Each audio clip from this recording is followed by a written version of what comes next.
Hello, and welcome to American Catholic History, brought to you by the support of listeners like you. If you like this podcast and would like to support our work, please visit americancatholichistory.org/support. I'm Noelle Heaster-Crowe. And I'm Tom Crow. Today we're talking about the political thought of Orestes Brownson, specifically what he wrote about the place of Catholicism in American political life and his position on slavery, abolitionism, and the Civil War. We gave a biography of Brownson last week, but briefly, Orestes Brownson was born in 1803. He was a convert, having moved through a number of different faith traditions before becoming Catholic at 41.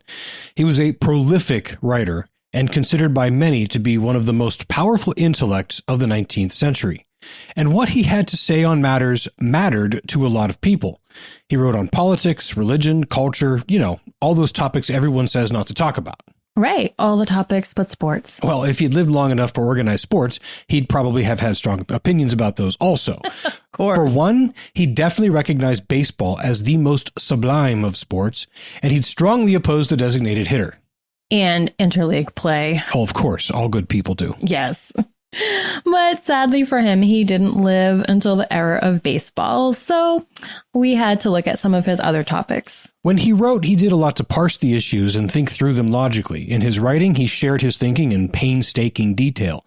This method does tend to make his articles very long, but when you're publishing your own paper, you can get away with that. It also means that his reasoning for his conclusions is available. There's little left to wonder about with Brownson. It's all there. It's all there. So let's get into our first topic, what Brownson thought about the significance of America and the place of Catholicism in it. Well, for starters, he had a very high opinion of the significance of America. He wrote, quote, "The United States has a mission and is chosen of God for the realization of a great idea. It has been chosen not only to continue the work assigned to Greece and Rome, but to accomplish a greater work than was assigned to either." That's a pretty strong statement, but he meant it. And he had strong opinions on what it would take for America to ascend to such great heights. First, he believed the development of the American spirit made America a unique political and cultural body in world history. Yes, he recognized our European roots and in particular the synthesis of the Western political tradition that came from England. But to Brownson, the experience of many decades living on a frontier continent, spread out over great distances, gave Americans a perspective that the English just didn't have. Right. Living so far from the seat of power in a place where you had to work hard and be independent to survive, combined with the English political thought in the minds and hearts of the colonists to form an American spirit. Exactly. And what was able to develop was a system of unwritten but commonly understood rules about living in society and about how things ought to be governed. And that sounds an awful lot like natural law. Yes, it does. Brownson thought so too. Natural law, for those unfamiliar, is a very important concept in Catholic philosophy. It can be summarized as the unwritten truths about the human person and society that can be perceived through reason applied to the human condition. So we observe human nature and what brings about human flourishing, and from there we can determine what rules ought to be followed by individuals and societies. To Brownson's estimation, the Americans developed an approach to self-governance based in natural law. This influenced the rationale given for their rebellion in the 1770s. In the Declaration of Independence, Thomas Jefferson wrote, "We hold these truths to be self-evident, that all men are created equal, that they are endowed by their Creator with certain unalienable rights, that among these are life, liberty, and the pursuit of happiness." And self-evident and endowed by their Creator are terms evocative of natural law. This founding was so far so good, according to Brownson. They didn't start with an ideology and establish a government that would lord over the people and force everyone to act according to a plan. Rather, they took the lived experience of the people in the place and established a government that arose from the lessons learned. And the lessons learned indicated that the people ought to be sovereign and freedom must be respected. But since people need an authority to keep order, arbitrate disputes, and protect property from ne'er-do-wells, the powers of government ought to be exercised by elected representatives. The way Brownson synthesizes all of this prompted Russell Kirk, the very important 20th century conservative theorist and writer, to call Brownson the champion of ordered freedom. But to achieve ordered freedom, founding the government on principles of natural law isn't enough. Government becomes a tool, and like any tool, it can be used for good, or it can be used for evil. The founders themselves recognized this. John Adams, who signed the Declaration of Independence and later was our second president, said, "Our Constitution was made only for a moral and religious people. It is wholly inadequate to the government of any other." Other founders made similar remarks. They recognized that if the people went bad, if you will, well, then the government would too. Now, Adams was born and raised a Congregationalist Protestant, but later was a Unitarian, two faith traditions that Brownson also spent time within. The rest of the founders were mostly Anglican, with some other Protestants and a few deists among them. Only one, Charles Carroll of Carrollton, was Catholic. Those founders who expressed this sentiment would have meant some version of Christian morality, but few would have been specific. But Brownson was specific. He argued that only in Catholic morality could be found the necessary framework for sustaining a moral nation. Brownson said, all modern nations tend to barbarism in proportion as they recede from the Catholic Church. His reason partly goes back to what we said a moment ago, natural law. The Catholic tradition is the only tradition that systematically and rigorously recognizes, develops, and heralds natural law. Obviously, other faith traditions have adhered to principles of natural law to some degree or another, but this is where the difference between the Catholic tradition and all other traditions comes into play. All non-Catholic traditions elevate the individual and the individual's own determination of religious and moral truth over the determination of a competent authority. Catholicism is the only faith tradition in question that demands of its adherents the submission of intellect and will to a teaching authority, the magisterium of the Church, on questions of faith and morals. When it comes to the big questions, Catholics have no authority to decide what is true and what is not. Catholics, of course, believe that this is right and proper because Christ gave us the magisterium and guaranteed that it would be protected from teaching in error. So to submit our intellect and our will to the magisterium is to submit them to Christ himself. Non-Catholics do not have this luxury. They have no choice but to essentially set themselves up as their own magisterium and go through life more or less hoping that they're getting the big things right based on their own interpretation of Scripture. Now, it's possible and even likely that a lot of non-Catholics will arrive at moral truths that are similar to what the Church teaches, but A, it's not guaranteed that they will, and B, there are details of morality that natural law doesn't come to as easily as don't steal or don't murder. So the best way to ensure people live according to sound moral principles was to make sure everyone was Catholic. Right. If the people brought their Catholic faith with them into the voting booth, the elected officials would more likely govern according to sound moral principles. This is why Brownson said, all modern nations tend to barbarism in proportion as they recede from the Catholic Church. The fewer people involved in governance who adhere to Catholic morals, the less likely the government will govern according to sound moral principles, and the nation will descend into barbarism.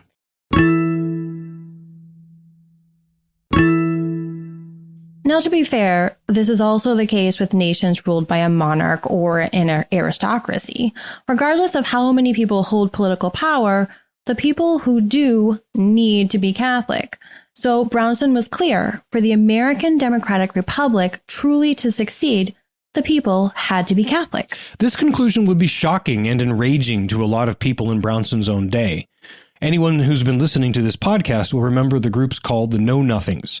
They were violent anti-Catholics who formed political parties in the 1840s and 1850s. We talked about them tarring and feathering Father John Babst in episode 51. Then they rioted in Philadelphia and burned down Catholic homes, businesses, and churches in episode 80. And a member of sort of a descendant group of theirs, the KKK, gunned down Father James Coyle in cold blood in episode 109. The Know-Nothings insisted that Catholics could not be good Americans because Catholics were beholden to the Pope. They wanted to impose the Pope's rule directly over the United States And since the Pope was at the time a political ruler, this meant Catholics had divided loyalties. Which, of course, is nonsense. Yeah. According to Brownson, Catholics had the potential to be the best Americans, voters who would vote according to sound moral principles, and government officials who would govern according to sound moral principles. Catholic leaders who govern according to sound moral principles. What a great idea. Seriously. Anyhow, Know Nothings might counter by saying that Catholics are slaves to the Pope, that they would just do his bidding in the voting booth, that Catholic politicians would take their orders directly from the Pope. Except, of course, the Church's authority doesn't work that way. The Church doesn't dictate policy specifics. Rather, she provides basic guidelines that government policies should respect, like protect innocent persons from being killed. Brownson likened the authority of the Pope and the Church to the authority of the charts and positions of the stars that mariners use when navigating a ship. The captain is free to plot his course across the sea and pilot his ship as he will. But the charts and stars give him a sure guide of the way to go. So the Catholic religion was the only belief system that Brownson regarded as capable of guiding the American Republic to success and prosperity, and the degree to which her people departed from Catholic principles would be the degree to which she departed from the right path. Okay, so all of that said, let's look at one of the thornier issues of Brownson's day. Slavery. Yeah.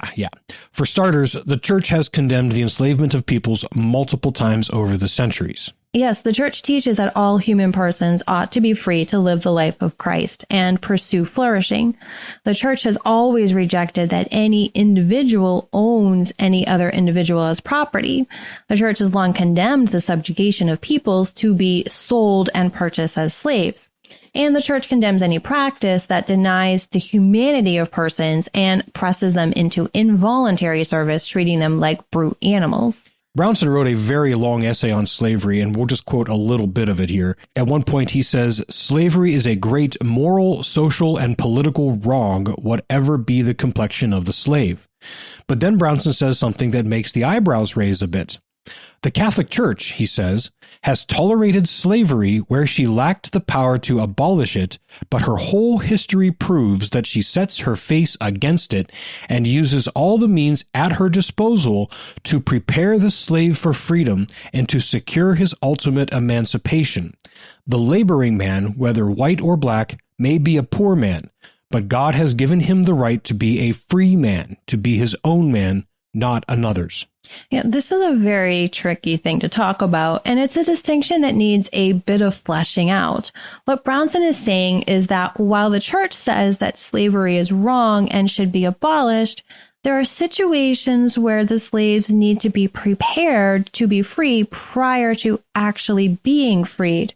The slaves should remain slaves for as long as it takes to prepare them to live life well on their own. And the fault for this also lies at the feet of those who practice slavery. Brownson continued in the next paragraph of that essay with, "The slaveholders know very well that, in order to keep their slaves ill subjection, they must close to them as far as possible all the avenues to intelligence, and keep them as near the level of brutes as they are able. They must stifle in them the man, and prevent the development in them of that image and likeness of God in which they were created. It is this that renders slavery an outrage upon humanity." So what the Church says, and Brownson communicates, is that slaves must be treated well, and the ultimate destiny of slaves is to be free men who are baptized, catechized, and prepared to live on their own in freedom, as is their right as human persons. To do otherwise is a gross offense against God. And all of this remained the responsibility of those who held the slaves in bondage. But in spite of this deep opposition to slavery, Brownson was not an abolitionist. In fact, he opposed them. Yeah, abolitionism was the political movement that sought the immediate emancipation of all slaves and the outlawing of slavery in one swift action. Brownson opposed abolitionism precisely because he believed that simply freeing all of the slaves overnight before they were prepared for freedom would lead to even greater evils than were already being perpetrated. To be sure, he abhorred and condemned the ill treatment of slaves, but to him the solution to the slavery problem was to convert the slave owners to the correct, that is, Catholic, way of thinking. Once they thought with a Catholic mind, they would treat their slaves as a Catholic should, Eventually, he believed, slavery would die a natural death. To bring about this natural death, the anti-slavery elements of the northern states had to be able to influence the pro-slavery elements of the southern states. This required preservation of the Union. Brownson feared that, should the abolitionists gain power, the Union would break up. This, of course, is exactly what happened with the election of Abraham Lincoln in 1860. Lincoln wasn't explicitly anti-slavery during his election campaign, but it was understood that abolitionism was ascendant with his election. Brownson's biggest fear came true, and the Southern states seceded from the Union. Brownson acknowledged that the issues which the Southern states claimed as their reason for secession was the right of the states to set their own laws. And he very much appreciated the importance of states' rights against the threat of a too powerful central government. But since the particular right that the Southern states were fighting to defend was the right to own slaves, they lost the moral high ground. So once the Civil War began, once the South went to war to protect their right to own slaves, Brownson became a strong advocate of abolition. He knew that the abolition of slavery was a necessary component of the North's victory. He welcomed the Emancipation Proclamation issued by President Lincoln on January 1st, 1863, because it crystallized the issue at hand and left no room to doubt the intended outcome of the war. Brownson also proposed another theory which I found very interesting. Brownson believed that if the Confederate States of America won the Civil War, the CSA would quickly surpass the North in economic advantage and population, and thus the CSA would become the preeminent power on the continent. Eventually, more states would secede from the United States to join the Confederate States, and slavery would become the norm all over the continent. So just as strongly as he had opposed abolitionism due to the greater evils he thought it would bring about, he now supported it because of the greater evil that slavery had in fact brought about in the war, and that it threatened to bring about should the South win the war. Of course, the North did win the war, and slavery was made illegal throughout the nation with the 13th Amendment. Brownson lived for 11 years after the Civil War ended and continued writing until nearly the very end in 1876. His collected works, edited and published by his son in 1887, stretched to 20 volumes. So it's safe to say we've only barely even scratched the surface of his thinking. His writings, unfortunately, were sorely neglected for many years, but a resurgence of interest in the middle of the 20th century contributed to the development of American conservative thought, among other insights. And we're looking at doing more in-depth episodes or videos on various topics and thinkers of American Catholic history, and Brownson certainly presents a lot of material to get that sort of series started. And people who might be interested can sign up for updates about this and other goings-on at AmericanCatholicHistory.org. Right. And as a beginning theme, we may look at expanding on his insight that Catholics have a unique opportunity in this country. If we let Catholic moral principles guide our political activity and we engage in evangelization to change hearts, we have an opportunity to bring about greater good through our representative government, which was founded in part on natural law. This has been American Catholic History. If you enjoy American Catholic History, please become a supporter. We've got great perks for supporters. Get information on how to become a supporter and the perks at americancatholichistory.org/support. Also on our website, sign up for our newsletter, learn more about today's topic, see about our pilgrimages, and find other great stories from American Catholic history. We also love the great reviews our listeners leave. Those and the 5-star ratings help others find us. You can email us feedback, questions, tips for episode topics, or other comments at feedback@americancatholichistory.org. You can find us on Facebook at facebook.com/American Catholic History, on Instagram at ACH_podcast, and follow us on Twitter at ACH1513. I'm Noelle Heaster-Crow. And I'm Tom Crow. Thank you once again for joining us on American Catholic History, made possible by listeners like you.